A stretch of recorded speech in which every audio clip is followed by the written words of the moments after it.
पानी में बटर डालने से इतना चौंकाने वाला रिजल्ट मिलेगा मैंने कभी सोचा भी नहीं था। पिछले हफ्ते ही मैं मेरे दोस्त के घर गई थी और उसने वहां पर मुझे ये डिश बनाकर खिलाई थी। तभी मैंने सोच लिया था कि इस संडे तो मैं ये डिश बनाकर ही रहूंगी। तो इसके लिए मैंने 1 गिलास पानी को गर्म होने के लिए रख दिया था और 100 ग्राम यहाँ पर मैंने अमूल बटर लिया है।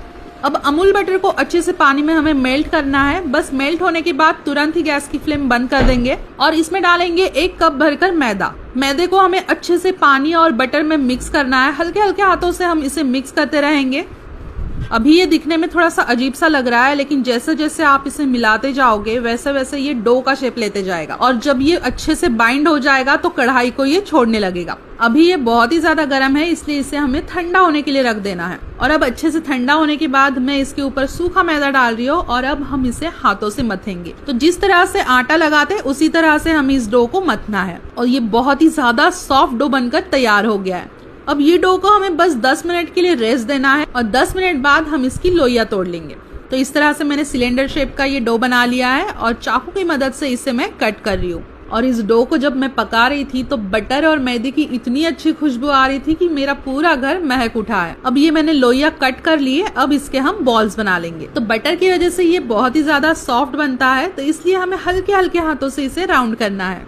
तो इसी तरह से मैंने पूरे बॉल्स बना लिए। अब हल्के हल्के हाथों से हमें थपथपाकर इस तरह से छोटी छोटी रोटियां बना लेनी है। देखो कुछ इस साइज की हमें छोटी छोटी रोटियां बना लेनी है। ये थोड़ी सी मोटी ही रहेगी, तो इसे हाथों से ही ऐसे थपथपाकर आपको बनाना है और इसे बटर पेपर के ऊपर डाल देना है। तो मैंने तवा गरम होने के लिए भी रख दिया था, तो बटर पेपर की मदद से हम ये रोटियां तवे के ऊपर डाल देंगे। तो मेरा तवा बड़ा होने के कारण मैं एक साथ 4 रोटियां यहाँ पर सेकने वाली हूँ। तो एक साइड से अच्छे से ये क्रिस्पी होने के बाद हम इसे पलटा लेंगे और देखो ये पूरी तरह से बनकर तैयार हो चुकी है। तो इसी तरह से मैंने सारी रोटियां सेक ली है। अब हम कुछ वेजिटेबल्स कट करेंगे। तो यहाँ पर मैंने एक प्याज लिया है, उसे मैं स्लाइस कर रही हूँ। साथ ही साथ मैंने यहाँ पर एक टमाटर लिया था, उसे भी मैं पतला पतला स्लाइस कर ले रही हूँ। अब मेरे पास एक उबला हुआ आलू रखा हुआ था, उसे भी छीलकर अच्छे से मैंने स्लाइस कर लिया है। अब एक प्लेट लेकर हम ये रोटियां इसके ऊपर अरेंज कर देंगे। तो यहाँ पर 3 रोटियां मैंने रखी है और अब रोटियों के ऊपर लगाएंगे हम ग्रीन चटनी। तो ये ग्रीन चटनी बनाना बहुत ही आसान है।